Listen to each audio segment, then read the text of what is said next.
Hi Ben. Hi. Welcome in Slovakia. Thank you. Very welcome. It's really nice here. You are teaching Tech 3 in Slovakia now. Yes. We are in Dive Center, Point 40, near Bratislava. And I would like to ask you something about UTD and about your views on teaching. You are training director of UTD. Yes. Please, can you explain for us philosophy, introduction to UTD? Okay. Well, no, I mean, yes, it's important to explain where we come from, I think. And I think it's the base of the whole way we teach. And UTD is a teaching organization in the scuba industry, which uses the roots in DIR philosophy of all the teachings. Now, DIR is a concept many divers know, but it's also a concept that has been drawn into all different sorts of directions and misunderstood. And I think if you want to put the DIR concept in one word, it's standardization to a higher detail than most people are used to in the scuba industry. And when we think about UTD and the way the courses are built up, it ties into those consistent and standardized ways of diving. And when we always talk to students, we talk about that we teach you with the end goal in mind. Because, I mean, you and I both know when we started out diving, we didn't know where we were going to end up. You start diving usually with the goal of, hey, I want to go and have some fun underwater, but you don't know if you'll end up in caves or in wrecks or with a camera or rebreather or reefs or ecology. It doesn't really should matter which direction you follow. Now, when we think about the way the courses are built, and we keep the end goal in mind, means that the courses are built so that the base is always the same. When they got developed, the courses were made, okay, let's see, what is the most demanding spot we can put a diver, in recreational diving. That can be deep inside a cave, on a rebreather, with a scooter, with a decompression obligation. I mean, that puts a lot of focus on the skill of the diver and the knowledge of the diver and the uses of all the gear and all that sort of stuff. So if we can create a program for that diver, but then take bits off that the diver doesn't need. So, okay, it's no decompression obligation, it's not with a scooter, it's not on a rebreather, it's not inside a cave, and it's maybe on a single tank. Now we've got all the way back to a standard single tank recreational diver, but the base is exactly the same. And I think this is the key difference or the key advantage to our organization is that regardless of where you're going to end up after you start to dive, you'll have acquired knowledge and skills that you don't need to change when you grow in one direction or another direction. And sometimes when we look at the industry, which is still quite young when you think about it in general, right? I mean, it's late 50s, all these big organizations start popping out, and they were kind of for them it was necessary to build a course based upon limited equipment that was available. Because back then there weren't all these things we can now decide and configure precisely how we want it. They had to, do it with what they've got. And from that point of view came skills like buddy breathing. Because back in those days there was only one second stage. They could figure out, okay, that can break, so we need a protocol to share gas with my teammate, but that became buddy breathing. And it was only until recently that skill has been taken out. So in defense of the older organizations out there, they had to restructurize the way they taught when developments in technology grew with them. And that kind of made a lot of the courses top heavy, so to speak. So, because you start here, that's the base class, but then the divers, the industry, the requirements from the divers to the diving industry became different. the manufacturers started building more equipment based on feedback from the diving industry. So it was hard for those big organizations to build a consistent way of training.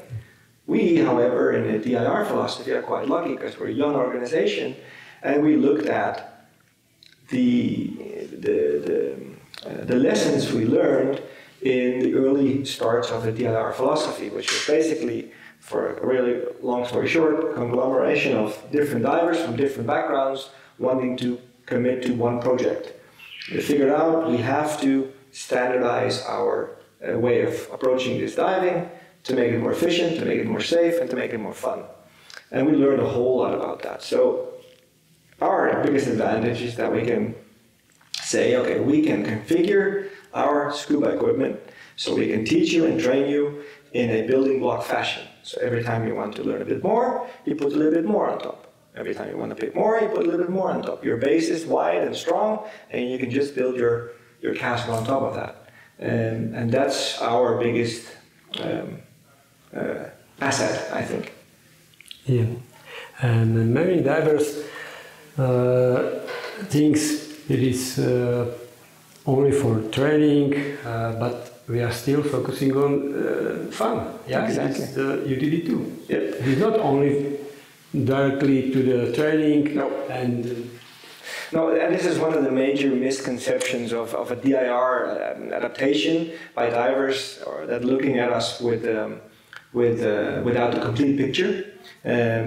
Because in the early days of DIR, it may be some divers took it a little bit too aggressive and forgot to have fun.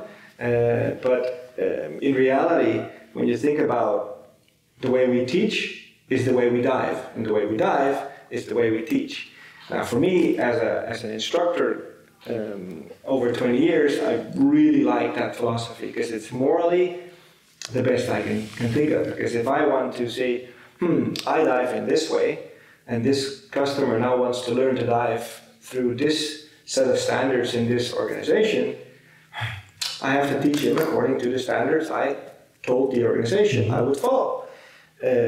So within the DIR philosophy, in our UTD standards, they're aligned with the way you want to dive.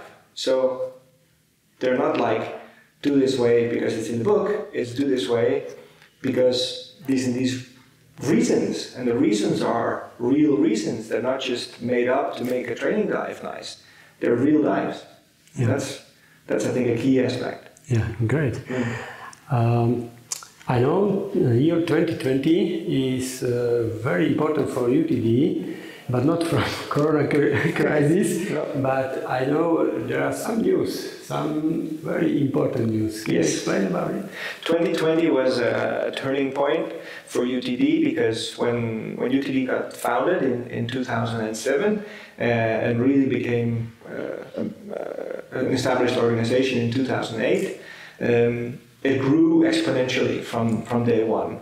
And for an organization to be able to manage a database and to manage the divers getting trained and the instructors and the instructor, levels and responsibilities, we had to have a certain database in place. Mm-hmm. And every time UTD came up with a new database, it had grew beyond the capabilities of that database. So we were behind the ball for many years.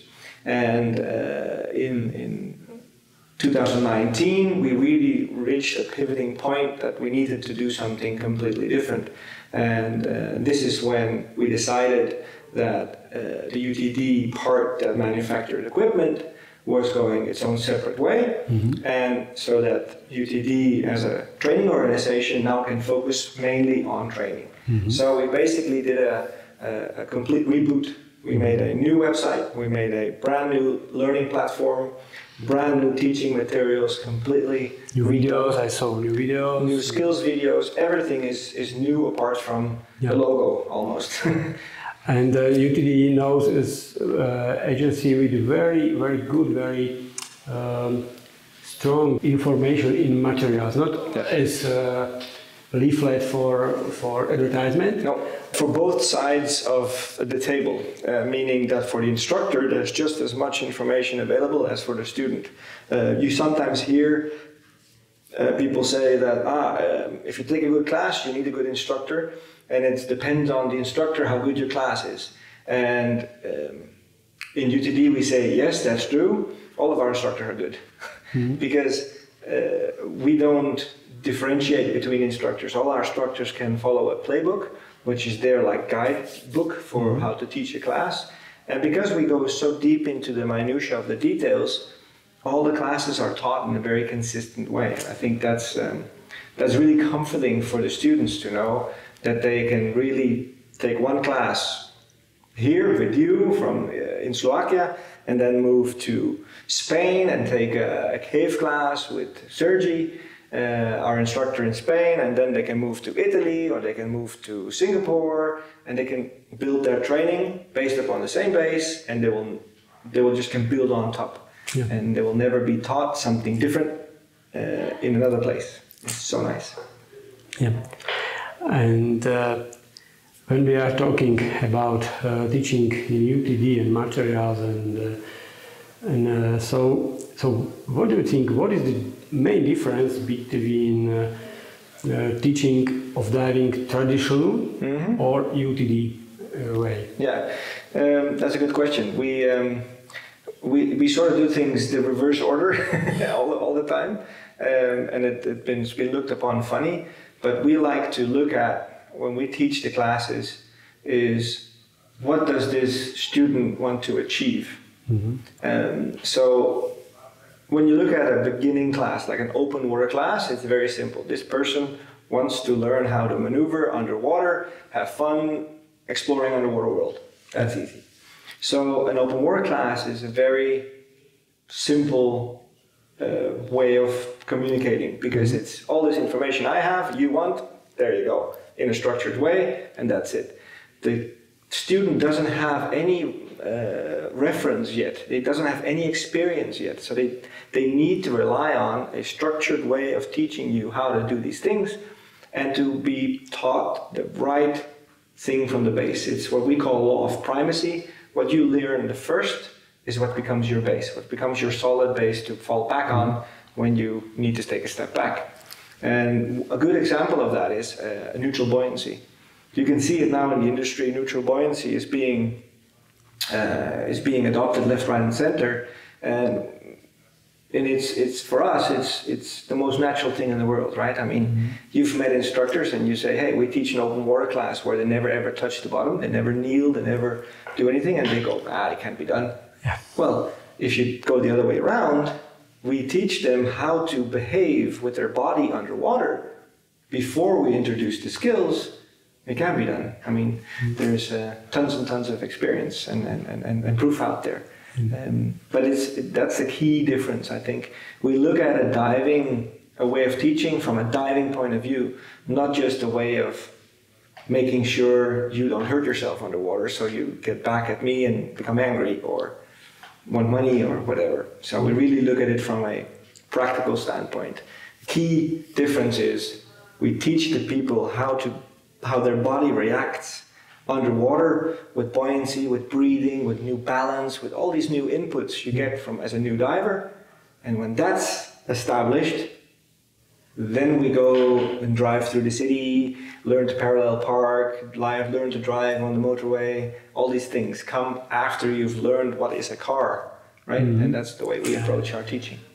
We were in Croatia last week. Yeah. You taught Take one and Take two, and this week you are teaching Take 3 in Slovakia. Yes. So, do you like teach Take diving? Very much. I mean, I love the teaching in general, but when you think about the tech classes and mostly the way we set them up, I think it's really nice. So when we teach new instructors in our IDC, we talk about the 4 levels of teaching. We talk about rote learning, is me explaining something to you, understanding, you getting, now I understand what you've just explained to me, and then we get application. Then you go in the water and you practice it in a confined area or somewhere controlled, and then later on we put more emphasis on the correlation, which means that you actually put the link together between what you've learned to a real scenario in which you need to use the things you've learned, and then it becomes full circle. And the technical classes are a prime example of that, because before students move into technical diving, we need to make sure that all their skills, their personal skills, their backpack of tools, so to speak, are filled, so they can actually teach or be taught proper skills used for these kind of dives. When we look back at the open water diver, you cannot train him to become an open water diver. It is the first class. So this is where all the skills are being filtered down to this person. Now they can build up their experience. They can really make the correlation during the dives they make with their training and pass on to, for example, an Essentials of class. And we have these Essentials of programs, and it's basically a course that points all the noses in the right direction. So it can also be divers that coming to us from other organizations that are already established divers. They go through the Essentials of, for example, technical diving program, and where we teach all the personal skills. We teach the fitting techniques, the ratio deco theory, the ascent strategy, the standardized gases, the valve drills, the gas switches, the SMB, all these sort of personal skills that you now have in your toolbox. And then on the technical classes, the instructor has you plan a real dive with real parameters, and then put small failures in place so you can learn to make the correlation. Hey, I learned how to send up an SMB. Now we have made a dive and the gas plan was such that we had to exit straight up, and now I need to actually use my SMB so the team has a reference point up. And that diver needs to make that correlation even though the failure was happening on the other diver. So that's why you really see the team come together, and that's why I love the technical training so much, because that's one of the first classes where we really can put emphasis on thinking divers instead of just divers that are following a protocol. Because following a protocol is very easy. You go on YouTube, you buy a book, you sit there and you just memorize the whole thing, and that's that. Whereas within these classes, you have the supporting materials, some of the YouTube videos where we do lots of tips and tricks. There's materials online from our online learning system, and then the knowledge of the instructor. And I think that's what makes it really fun, because you could see last week we were talking about video debriefing, about all these small minutiae things that really made a lot of things go bling in their minds. And when we teach IDCs for technical instructors, we always try to emphasize that you want to set up your students for success, and you want them to be able to come out of the water with a new aha moment, saying, now I made the link between the theory, the personal skills, and now the technical critical skills. And that's what we all the time looking forward to. When that circle is complete, then we can expand the circle. Then that circle is complete, expand the circle again. So that's, for me, teaching those things. It's also challenging for me. You know, you're a tech instructor yourself. It's like a chess game, right? I want to test this guy, so I put a failure on this guy, and I hope that this guy moves there and this girl does this, and when they do it, great, it worked. And when they don't, it's like, now what do I do to get my point across? And it's really interesting. I love that game underwater. And the result of UTD training is thinking diver. Yeah, it confident divers. Brand of UTD, thinking divers. Exactly. You could see it on the last experience dives we did, where one diver turned towards the other, and before they could see each other in the eyes, they were communicating the exact same hand signal, as if they were thinking the same thing at the same moment in time. And this is what we work towards. So it becomes an easy and low stress, fun experience also to do big dives. Yeah. You are a training director, so I think you can give main tip of you for teaching of diving. Do you have something? Yes, plenty. When we think about new instructors, try to balance the amount of input you're giving to your students, because we set the bar really high for our instructors, of their knowledge, of their skills, and of their capabilities.